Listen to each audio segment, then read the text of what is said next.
পরশুরামের সবথেকে বড় শত্রু বাস্তব জীবনে কিন্তু নিজেই একজন হিরো, যার লড়াইটা পর্দার বাইরেও কম কিছু ছিল না। সো হ্যালো সিরিয়াল লাভার্স, সকলে কেমন আছেন?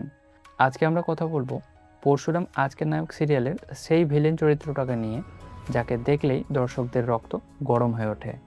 হ্যাঁ, আমরা কথা বলছি ভরত কৌলের কথা। ভরত কৌল বাংলা ইন্ডাস্ট্রিতে ভিলেন রোলের জন্য একদম আলাদা একটা আইডেন্টিটি তৈরি করে নিয়েছেন। তার অ্যাক্টিং এতটাই পাওয়ারফুল যে দর্শকরা তাকে সত্যিকারের খারাপ লোক ভেবে বসেন। তার জার্নি শুরু হয়েছিল দূরদর্শনের জন্মভূমি সিরিয়াল দিয়ে।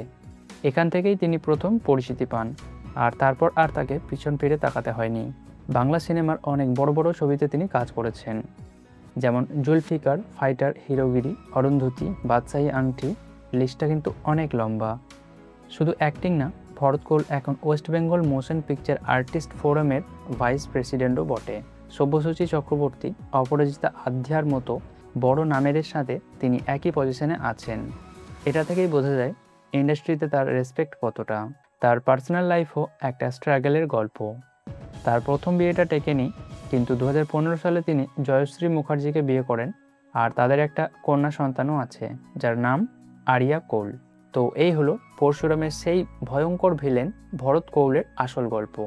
পর্দায় খারাপ লোক, কিন্তু বাস্তবে একজন সংগ্রামী মানুষ, যিনি নিজের পারফরমেন্স দিয়ে বাংলা টেলিভিশনে জায়গা করে নিয়েছেন। আপনাদের কেমন লাগলো ভরত কৌলের এই জার্নি? নিচে কমেন্ট করে অবশ্যই জানান। আর ভিডিওটা ভালো লাগলে ভিডিওটাকে লাইক করতে ভুলবেন না, চ্যানেল সাবস্ক্রাইব করে রাখতে পারেন। বাকি দেখা হচ্ছে পরের ভিডিওতে। সকলে ভালো থাকুন। Thank you.